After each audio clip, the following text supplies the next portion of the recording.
Kala ko mamimili kong usap mo. Makausap na ba ka? Hindi ko pa siya nakakausap. Palihim nga na sinusundan ni Annalyn itong si Zoe at wala nga itong kaalam-alam. At nang maabutan nga ni Annalyn itong si Zoe ay nagtanong nga itong si Annalyn kung sino daw yung babae na nakausap niya. At dito naman ay tinatanggi ni Zoe na nagtanong lang naman daw siya kung nasaan daw itong CR. At dito nga na sinabi ni Annalyn, akala daw niya na mami na nga niya ang kausap ni Zoe.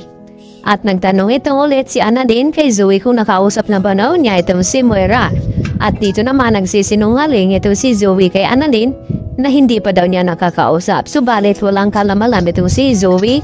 Nang magkausap sila ng kanyang ina ay nakunan na pala siya ng larawan dito ni Annalyn upang mapatunayan na nagsasabi ba ito ng totoo. At dito nga na ibinunyag dito ni Annalyn at ipinakita kay RJ na niloloko lang sila dito ni Zoe dahil hindi talaga sumama itong si Zoe kay RJ upang tumulong sa paghahanap sa kanyang ina. Sumama ito upang pagsabihan si Moira na mag-ingat at galingan daw ang pagdadago dahil marami na ang naghahanap sa kanya, lalo pat kumausap pa ito si RJ ng mga kababayan upang tulungan siya na hanapin ito si Moira dahil kriminal nga ito at kinakailangan na maibalik dito nga sa bansang Pilipinas.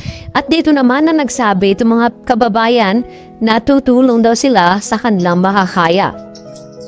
Kaya kinumbinsi na nga ni Moira itong si Zoe na sumaman daw sa kanya at magpakalayo-layo. At hindi naman sumang-ayon itong si Zoe sa mga gustong mangyari dito ni Moira dahil nang hinayang siya sa kanyang residency sa Apex Hospital dahil malapit na nga ito matapos. At dito nga nang malaman ni Zoe na alam na ngayon ni Doc Carlos Benitez na itong pala si Moira ang naggutos upang nakawan ang bahay ni Carlos at pasukin. At dahil dito nagalit si Carlos dito kay Moira dahil sa kanyang mga nalaman at nagsisi na kung bakit tinutulungan niya pa si Moira sa lahat ng kanyang ginawang kamalian.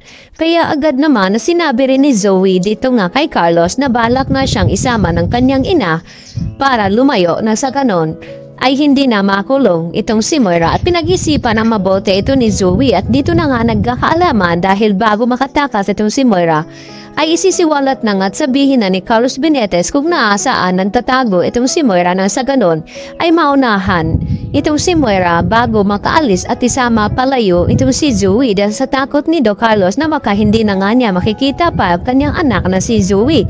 Kaya mas mainam na isuplong na lamang niya itong si Moira dito kay RJ na may nalalaman siya kung saan nagtatago daw ito na sa ganon ay madali nilang matuntun at mahuli itong si Moira. Lalo pa nung nalaman ni Lynette na may kinalaman nga ito si Moira sa nangyari ngang apang loob doon sa bahay ni Carlos. At dahil dito ay nagalit ng husto itong si Lynette dahil sobra-sobra na daw ang mga kasamaan na ginawa ni Moira sa kanilang mag-ina ni Annalyn. At hindi pa nga ito nakontento na pati itong si Carlos ay dinamay nito. Kaya naman sinabi ni Lynette na sana raw ay makarma itong si Moira at babalik sa kanya ang lahat ng mga kasamaan na ginawa niya. At dito naman na kumampi itong si Zoe sa mga sinasabi ni Lynette na dapat daw ay hindi pagsabihan ng ganon ng kanyang ina dahil nasasaktan nga itong si Zoe. At dito ay pinagtaka ni Lynette na bakit kinakampihan ni Zoe ang kanyang ina na kaya nga siya sumama dito kay RJ upang tumulong nga sa paghahanap dito kay Moira. Kaya mas nakakaduda ngayon na talagang nagsisinungaling nga ito si Zoe kaya siya sumama kay RJ upang tulungan niya ang kanyang ina na makatakas. At lalo pat nalaman dito ni Annalyn na may balak palang tumakas din ito si Zoe at sumama na nga kay Moira. Kaya yan naman ang ating patuloy na pagkabangan bukas mga kapuso kung ano nga magiging kahinatan dito sa pagtatago ni Moira. Yan ang po at marami pong salamat.